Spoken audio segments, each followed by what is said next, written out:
내가 작은 능력을 가지고서도 라는 제목을 가지고 계속해서 말씀을 나누도록 하겠습니다. 강소교회라는 표현이 있습니다. 작지만 강한 교회라는 뜻입니다. 나는 작은 교회일지라도 강한 교회의 모습이 되기를 원합니다. 내게 가진 능력은 없을지라도 성령님이 주시는 능력 받아서 하나님이 큰 일을 행하고도 남음이 있는 우리 모두가 되기를 원합니다. 나에게는 능력이 없어도 하나님께는 능력이 많으시고 성령님의 능력은 한이 없고 크고 넓은 큰 능력임을 믿고 우리가 하나님의 능력 받고 성령님의 능력 받아서 하나님의 큰 일을 행하고도 남음이 있는 은혜가 있기를 원합니다. 내가 작은 능력을 가지고서도 내 말을 지켰고 내 이름을 배반하지 아니했다라고 이렇게 말씀하셨는데요. 어떻게 우리가 살아야 할 것인가? 계속해서 말씀을 나눔으로 은혜의 시간 되기를 원합니다. 우리는 지금 소아시아 7교회 중에 6번째 교회 빌라델비아 교회에 대해서 말씀을 나누고 있습니다. 빌라델비아 교회와 어느 교회가 칭찬만 받았다고 그랬어요? 서머나 교회라고 그랬죠. 우리 교회도 서머나 교회와 빌라델비아 교회처럼 칭찬만 받는 그러한 교회가 되기를 원합니다. 내가 작은 능력을 가지고서도 어떻게 했다고 하시는지 계속해서 살펴보도록 하겠습니다. 내가 작은 능력을 가지고서도 내 말을 지키며 내 이름을 배반하지 아니하였도다라고 말씀합니다. 8절에 볼지어다 내가 내 앞에 열린 문을 두었으되 능히 닫을 사람이 없으리라. 내가 내 행위를 아노니 내가 작은 능력을 가지고서도 내 말을 지키며 내 이름을 배반하지 아니하였도다라고 말씀을 하고 있습니다. 작은 능력을 가지고서도 하나님의 말씀을 지키며 하나님의 말씀대로 살고 또 믿음을 끝까지 지켰다라는 말씀이죠. 그래서 우리가 능력이 작을지라도 끝까지 하나님 말씀대로 살고 또 우리의 믿음을 끝까지 지키는 그러한 은혜가 있기를 원합니다. 다 같이 해볼까요? 작은 능력을 가지고도 하나님 말씀대로 살고 끝까지 믿음 지킵시다. 우리 모두가 내게 능력이 없을지라도 내가 가진 능력은 작은 것이라 할지라도 하나님 말씀대로 사시기 바라고 끝까지 믿음 지킴으로 승리하여 구원의 복을 누리시는 놀라운 은혜가 있기를 원합니다. 11절에 보면 내가 속히 오리니 라고 말씀을 합니다. 요한계시록의 중심 사상인데요. 두 가지 측면에서 우리는 이것을 살필 수가 있습니다. 하나는 심판의 측면이고 하나는 축복의 측면입니다. 다시 말해서 예수님의 재림은 심판의 의미도 있고 축복의 의미도 있다라는 것입니다. 내가 속히 오리니 이 말을 심판의 측면에서 살펴보면 그리스도 예수님의 재림은 악한 자들에 대한 공의의 심판을 목적으로 함을 말씀하고 있습니다. 그래서 악한 자들을 심판하시기 위해서 예수님이 재림하신다는 것이죠. 이것은 에베소 교회, 버가모 교회, 사대 교회에 임하신 모습을 말씀하고 있습니다. 그들을 뭐 하시기 위해서 오시겠다라고 하신 거예요? 심판하기 위해서 오시겠다라고 말씀합니다. 계시록 2장 16절에 그러므로 회개하라. 그리하지 아니하면 내가 내게 속히 가서 내 입에 검으로 그들과 싸우리라 이렇게 말씀을 하고 있어요. 이것은 심판에 대한 말씀인 거죠. 뭐 해라? 회개해라. 그러지 아니하면 내 입의 검으로 즉 하나님의 말씀으로 그들과 싸우겠다. 하나님의 말씀을 통하여 뭐 하시겠다는 거예요? 심판하시겠다는 거죠. 버가모 교회에 하신 말씀인데요. 우리에게도 동일하게 주시는 말씀인 줄로 믿습니다. 회개할 때에 우리는 심판을 면할 수가 있는 거죠. 그래서 회개하지 않는 자는 뭐가 임한다? 심판이 임한다라는 의미가 내가 속히 오리니라는 말씀의 의미이고 또 축복의 측면에서 이 말씀을 살펴보면 내가 속히 오리니 이 말씀은 심판의 경고가 아닌 충성된 빌라델비아 교회의 성도들에게 축복의 재림의 약속을 나타내주는 말씀입니다. 그래서 너희들을 이제는 영원한 저 천국에서 영과 육이 하나 되어 살게 하겠다. 영생의 복을 누리게 하겠다라고 하는 축복의 말씀이 내가 속히 오리니 라는 말씀의 의미인 것이죠. 그래서 내가 속히 오리니라고 하는 말씀은 두 가지 측면에서 다 해당된다 그 말이죠. 하나는 심판의 의미가 있고 하나는 축복의 의미가 있다. 그러나 예수를 믿고 있는 하나님의 자녀인 우리에게는 어떠한 의미일까요? 축복의 의미겠죠. 우리는 그래서 하나님이 우리에게 주시는 복을 예수님의 재림의 때에 저 천국에서 영원히 누리게 될 줄로 믿습니다. 계시록 22장 7절, 12절, 20절에 보면 보라 내가 속히 오리니 이 두루마리의 예언의 말씀을 지키는 자는 복이 있으리라 하더라 라고 말씀하셨고, 보라 내가 속히 오리니 내가 줄 상이 내게 있어 각 사람에게 그가 행한 대로 갚아주리라.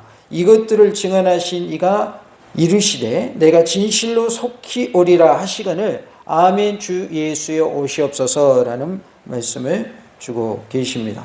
그래서 예수님께서 속히 오신다라고 하신 것은 우리에게 상을 주시기 위함이다. 일한 것대로 갚아주시기 위한 것이다. 행한 대로 갚아주시기 위한 것이다 라는 것을 말씀해 주고 있습니다.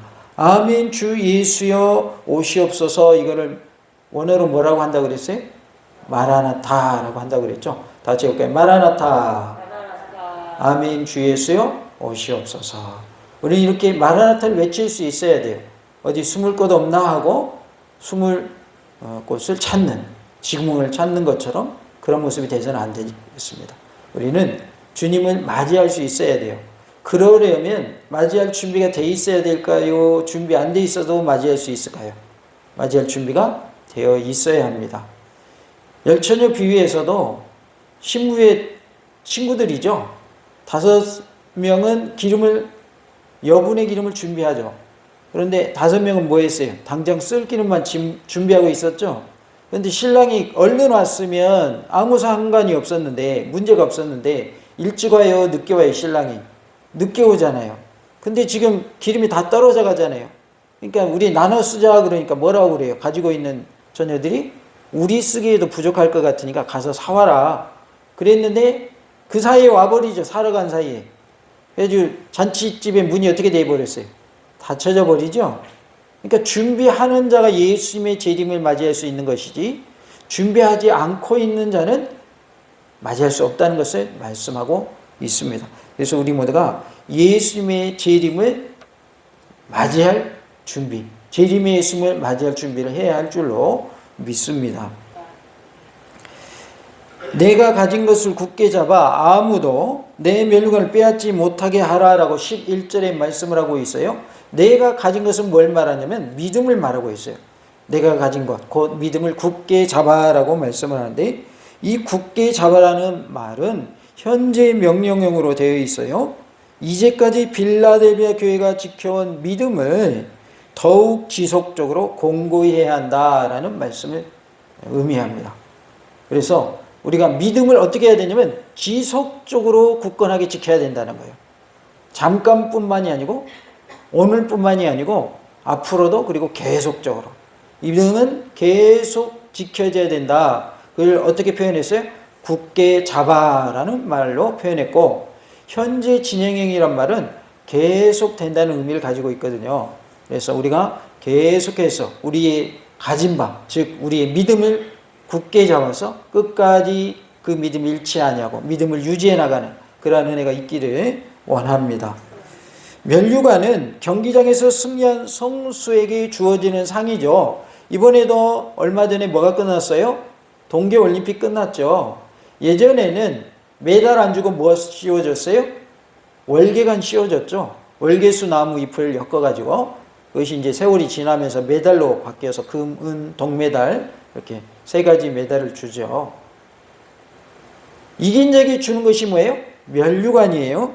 그래서 이 면류관은 경기장에서 승리한 선수에게 주어지는 상으로서 내 면류관을 빼앗지 못하게 하라라는 말은 경기장에서 선수가 상을 잃지 않도록 끝까지 최선을 다하는 것과 마찬가지다라는 거죠. 그래서 어떻게 하라는 것인가?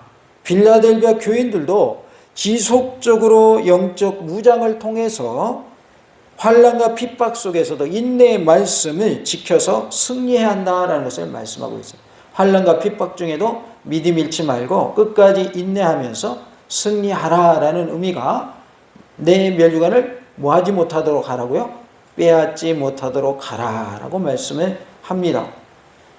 우리가 경기를 보면 기록으로 가지고 하는 것도 있고, 물론 이제 기록이 대부분 그렇게 하는 건데, 여러 번의 경기를 통해서 각자의 기록 모아가지고 하는 경우도 있고, 그 다음에 한 번에 다 같이 서가지고 출발해서 일찍 들어온 순으로 해서 그것을 가지고 하는 경우도 있고, 방법은 여러 가지지만 결국은 순위 안에 들어가야 되죠. 몇 위까지 메달 따려면 3위 안에까지 들어가야 되죠. 그러니까 내게 주어질 면류관, 내게 주어질 상, 또 올림픽으로 말하면 내게 주어질 메달을 빼앗기지 않으려면 어떻게 해야 되는 거예요? 최선을 다해서 경기를 해야 되는 거죠. 그래야 그것이 내 것이 되는 거죠. 안심하고 있다가 다른 사람이 나보다 먼저 앞서가 버리면 내 뭘 뺏기는 거예요? 내 상을 뺏기는 거죠. 그래서 내가 가진 바 그것을 굳게 잡아서 너의 면류관을 빼앗기지 않도록 하라 하신 말씀은 우리가 끝까지 믿음을 지켜야 된다. 끝까지 승리해야 된다. 환난과 핍박 중에도 믿음을 잃어서는 안 된다. 환난 중에도 핍박 중에도 끝까지 믿음을 뭐 하라는 거예요? 지켜라 그 말이에요. 다 같이 해볼까요? 환난과 핍박 중에도 믿음을 끝까지 지킵시다. 환난 중에도 핍박 중에도 믿음을 끝까지 지키시기 바랍니다. 그래야만 내게 주어질 상이 내 것이 되는 것이고, 내게 주어질 면류관이 내 것이 되는 것이고, 내 상급, 내 면류관을 뭐 하지 않는 거예요? 빼앗기지 않는 거예요. 우리는 빼앗겨야 돼. 뺏기면 안 돼요. 뺏기면 안 됩니다. 내게 주신 구원의 복 뺏기면 돼요, 안 돼요? 뺏기면 안 됩니다. 누가 우리의 구원의 복을 빼앗아가려고 지금 막 애쓰고 있을까요? 마귀가. 우리의 구원의 복을 빼앗아가려고 마귀가 수도 없이 지금 우리를 공격하고 있어요. 특히나 누구를 공격하느냐? 믿음이 좋은 사람을 공격합니다. 아이러니하지 않아요? 믿음이 좋으면 잘 이겨낼 것 같은데 오히려 믿음 좋은 사람을 공격합니다. 그리고 중직자들을 공격해요. 중직자들을. 성직자들을 공격하고. 그 이유가 뭔지 알아요? 중직자를 공격해서 중직자가 넘어지고 성직자를 공격해서 성직자가 넘어지죠. 그럼 믿음 없는 사람은 우수수 떨어져 나가는 거예요. 그 모습을 보고서. 그래서 그렇게 공격하는 거예요. 믿음 없는 사람 건드려봤자 별 효과가 없잖아요. 마귀가 머리가 좋을까요? 나쁠까요? 마귀가 머리가 좋습니다.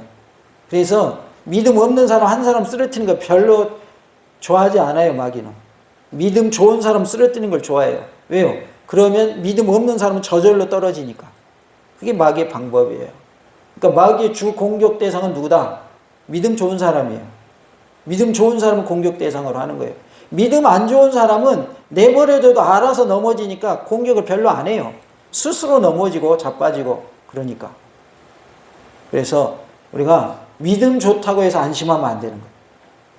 누구의 공격 대상이에요? 우리는 마귀의 공격 대상입니다. 주 공격 대상이 믿음 좋은 사람이다. 그 사람을 무너뜨려야 믿음 약한 사람 다 무너지게 돼 있기 때문에, 그리고 안 믿고 있는 사람들도 무너진 그 모습을 보고 예수 안 믿을 거기 때문에 마귀는 그 방법을 쓰는 거예요. 예전에는 마귀가 예수 믿는 사람을 막 핍박해가지고 교회를 무너뜨리려고 했어요. 근데 그 방법이 통했어요? 안 통했어요? 교회사를 보면, 세계 교회사 보면 안 통했어요. 오히려 핍박했더니 교회가 더 든든히 사갔어요. 믿음의 사람들이 더 많아져 버렸어요. 그러니까 이제 마귀가 그 방법 안 써요. 교회 가 괜찮아 그리고 딴짓 해 이렇게 합니다. 뭔 말인지 아시겠어요? 교회 가라고 군다고요. 핍박 안 해요. 그리고 딴짓 하게 만들어 버려요. 믿음으로 살지 못하게 만들어 버려요. 이게 마귀의 방법이에요. 겉으로는 거룩하고 믿음 좋은데 알고 보면 믿음이 좋은 거예요, 안 좋은 거예요? 실상은 믿음이 안 좋은 거예요. 이게 마귀의 방법이에요. 마귀에게 지지 마시고 마귀에게 속지 마시기 바랍니다. 마귀에게 속으면 안 돼요. 겉과 속이 똑같아야 돼요? 달라야 돼요? 똑같아야죠. 겉이 믿음이 좋으면 속도 믿음이 좋아야죠. 한 권사님은 그런 말씀을 하시던데, 남에게 보이는 거 고치기는 쉽대요. 그러나 남에게 보이지 않는 자기 안에 있는 마음 고치기는 어렵다는 거예요. 그 말을 들으니까 공감이 되더라고요. 남이 볼 때에 저거 안 되는데 하는 거 고치기 쉽다는 거예요. 근데 내 속에 있는 더럽고 추한 마음 고치기 쉬워요, 어려워요? 어려운 거예요. 쉽지 않아요. 그러나 하나님이 원하시는 건 뭐까지 변화되기를 원하셔요? 내 속마음까지도 변화되기를 원하시는 거예요. 그래서 겉과 속이 동일하게 하나님 기뻐하시는 모습으로 사는 우리의 모습이 될 수 있기를 원합니다.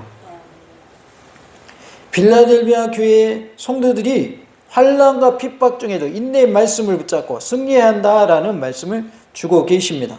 히브리서 12장 4절에 보면 너희가 죄와 싸우되 아직 피 흘리기까지는 대항하지 아니하고 라고 말씀하고 있어요. 우리는 무엇과 싸워야 되냐면 죄와 싸워야 돼요. 마귀와도 싸워야 되지만 죄와도 싸워야 돼요.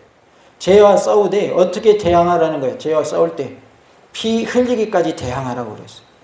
그러니까 피 흘리는 전투를 해야 돼요. 영적 전투.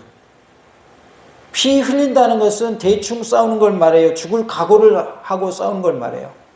죽을 각오를 하고 싸우는 게 피 흘린다는 표현인 거예요. 대충 싸우는 걸 피 흘린다고 말하지 않아요.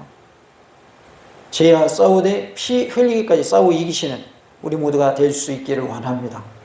다 같이 해볼까요? 죄와 싸워 이깁시다. 죄와 싸워 이기시기 바랍니다. 죄가 우리를 공격합니다. 마귀가 우리를 공격합니다.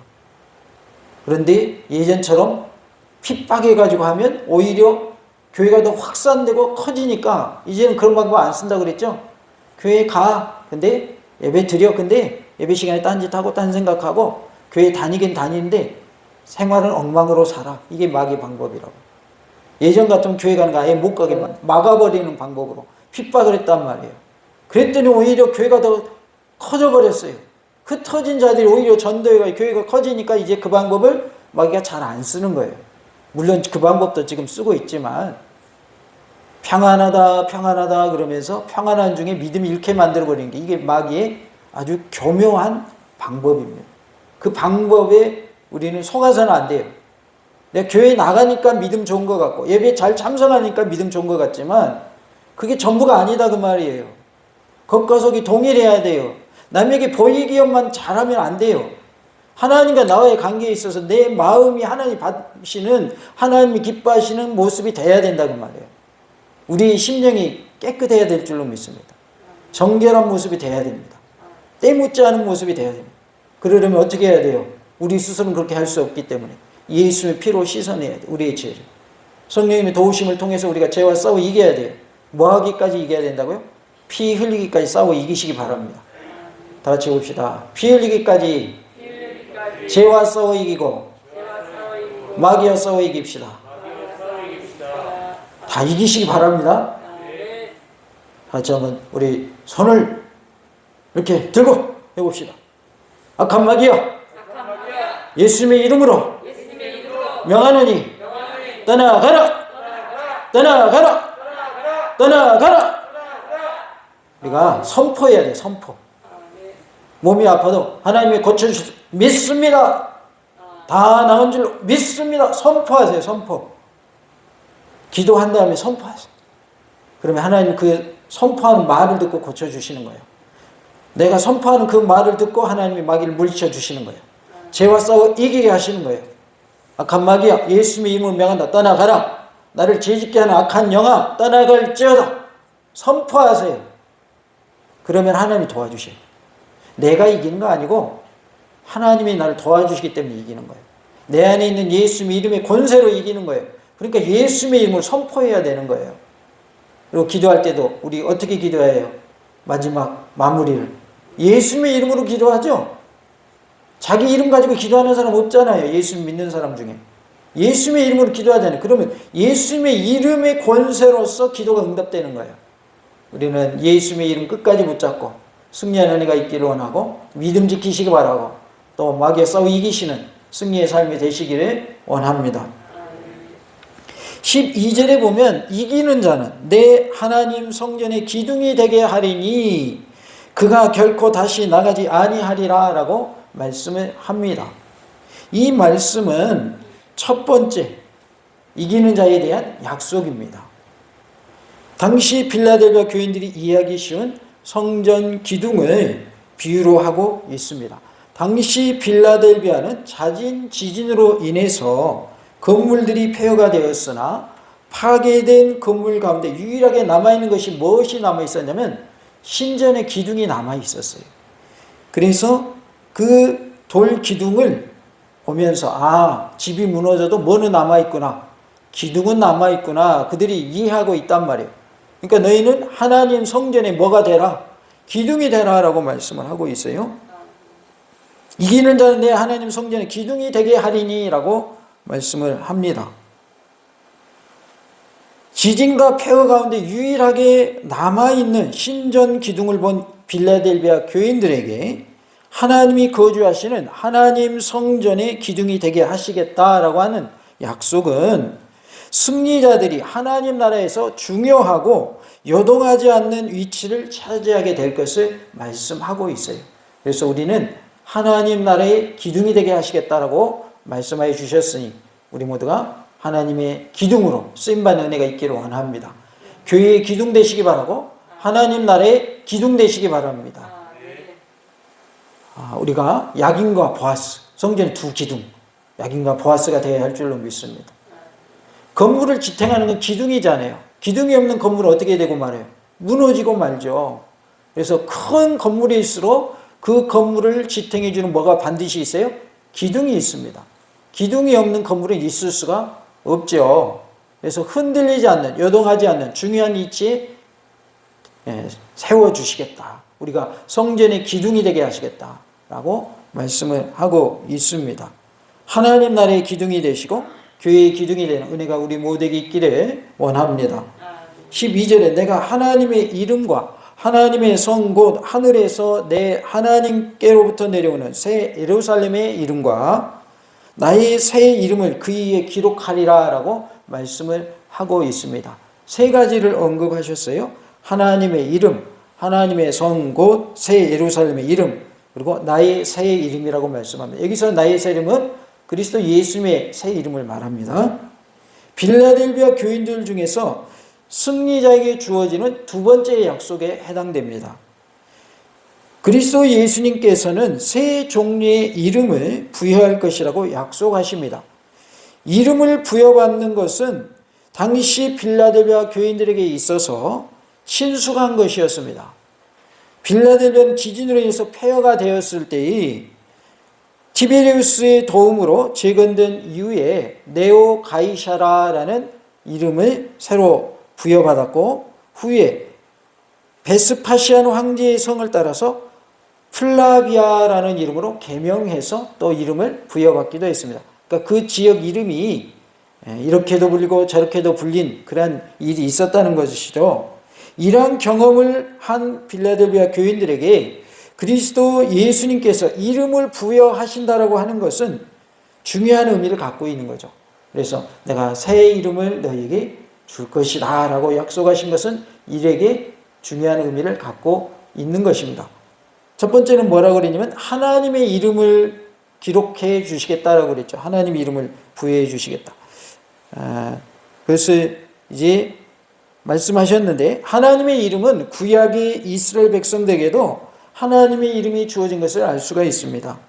이것은 이스라엘 백성이 하나님께 속하였다 그런 뜻입니다. 그러니까 하나님의 이름을 기록하시겠다 그 말은 이스라엘 백성들이 하나님께 속하였듯이 하나님의 백성인 우리도 누구에게 속하였다? 하나님께 속하였다는 의미인 것이죠. 그래서 하나님의 이름을 우리에게 주신다. 그리고 하나님의 이름을 나에게 기록해 주신다라고 하는 것은 나는 누구 소속이다? 하나님 소속이고 누구 소유다? 하나님 소유다. 나는 하나님께 속한 자다라는 것입니다. 우리는 마귀에게 속한 자가 아니요 하나님께 속한 자인 줄로 믿습니다. 다 같이 봅시다. 나는 하나님께 속한 자입니다. 우리는 하나님께 속한 자인 줄로 믿습니다. 이와 마찬가지로 승리한 빌라델비아 교인들에게 하나님의 이름이 주어진다. 이것은 그들이 하나님께 속하였다라는 것을 의미하고요. 하나님의 성 곧 하늘에서 내 하나님께로부터 내려오는 새 예루살렘의 이름이라고 했는데, 하나님의 성인 새 예루살렘의 이름이 주어진다고 하는 것은 승리한 자들이 하나님의 새 예루살렘의 시민권을 소유한 것을 의미하고 있습니다. 그래서 우리는 하나님 나라의 시민권을 소유한 자인 줄로 믿습니다. 우리가 하나님 나라에 뭐가 됐다? 시민이 됐다. 그래서 새 예루살렘이라고, 새 예루살렘 이름이라고 했고 하나님의 성이라고 말씀하고 있어요. 그래서 우리는 하나님 나라의 시민인 줄로 믿습니다. 이것은 그리스도인들이 소유한 것으로서 그때 하나님과 영원히 함께 거주할 것을 말씀하고 있습니다. 빌립보서 3장 20절에 그러나 우리의 시민권은 하늘에 있는지라 거기로부터 구원하는 자 곧 주 예수 그리스도를 기다리느니 라고 말씀을 하고 있어요. 우리 시민권은 어디에 있다고요? 하늘에 있다. 여기서 하늘은 어디를 말하는 거예요? 천국을 말하는 거죠. 우리 시민권은 하늘에 있다. 우리는 천국 시민권자다라는 것을 말씀하고 있습니다. 우리는 다 어디 시민이에요? 천국 시민인 줄로 믿습니다. 다 같이 합시다. 나에게는 천국 시민권이 있습니다. 이 땅에서도, 지구상에서도 어디 시민권이 있으면 대단한 거예요? 미국 시민권이 있으면 대단한 거죠. 그런데 더 대단한 건 뭐예요? 천국 시민권이에요. 그래서 우리는 천국의 시민으로 살아가는 그런 모습이 되어야 할 줄로 믿습니다. 천국에 속한 천국 시민권을 가진 사람이 그 권리를 누리지 못하면 안 되겠죠. 천국 시민권자는 천국 시민답게 권리를 누리며 살아야 할 줄로 믿습니다. 당당하게 천국 시민으로서 승리하며 사시는 은혜가 있기를 원합니다. 나의 새 이름이라고 말씀을 하시죠. 그리스도 예수의 새 이름이 주어진다고 하는 것은 두 가지 해석이 가능합니다. 하나는 그리스도의 새 이름, 곧 다른 모든 권세들을 지배하고 다스리는 절대적인 권력과 인격 그리고 성품을 나타내는 아직 알려지지 않은 이름이 이긴 자들에게 주어진다라는 의미고요. 또 하나는 구속을 통하여서 그리스도 예수님께 속하였음을 나타내는 의미로 나의 새 이름을 주리라 이렇게 말씀하고 있습니다. 그래서 우리를 구원해 주심으로 인하여 우리가 예수님께 속하게 되었다는 것을 의미하는 것으로서 예수님의 새 이름을 주신다라고 말씀을 합니다. 결국 하나님의 이름 그리고 하나님의 성 곧 새 예루살렘의 이름 그리고 예수님의 새 이름을 우리에게 주신다라고 하는 것은 우리는 누구에게 속한 자다? 하나님께 속한 자요, 예수님께 속한 자며 천국 시민권자다. 천국의 시민이다. 하나님의 백성으로서 우리는 영원히 저 천국에서 하나님의 은혜 가운데 영생을 누리는 그런 복을 누릴 자라고 말씀하고 있는 것이죠. 그래서 우리가 끝까지 하나님의 말씀을 지켜 행하고 또 우리의 믿음을 잃지 않으며 끝까지 믿음을 지키면 하나님 나라의 백성으로서 하나님이 주시는 복을 영원토록 누리게 하시겠느라고 약속하고 계십니다. 내가 가진 능력은 많지 않을지라도 작은 능력이라 할지라도 하나님의 은혜 가운데 우리 모두가 하나님의 말씀대로 사시기 바라고 또 하나님의 도우심 속에 끝까지 믿음을 지킴으로 승리하는 은혜가 있기를 간절히 원합니다. 다 같이 합시다. 작은 능력 가지고서도 하나님 말씀대로 살고 끝까지 믿음 지켜 승리합시다. 하나님의 은혜 가운데 이 복이 나에게 주시는 복이 될 수 있기를 간절히 원합니다. 할렐루야.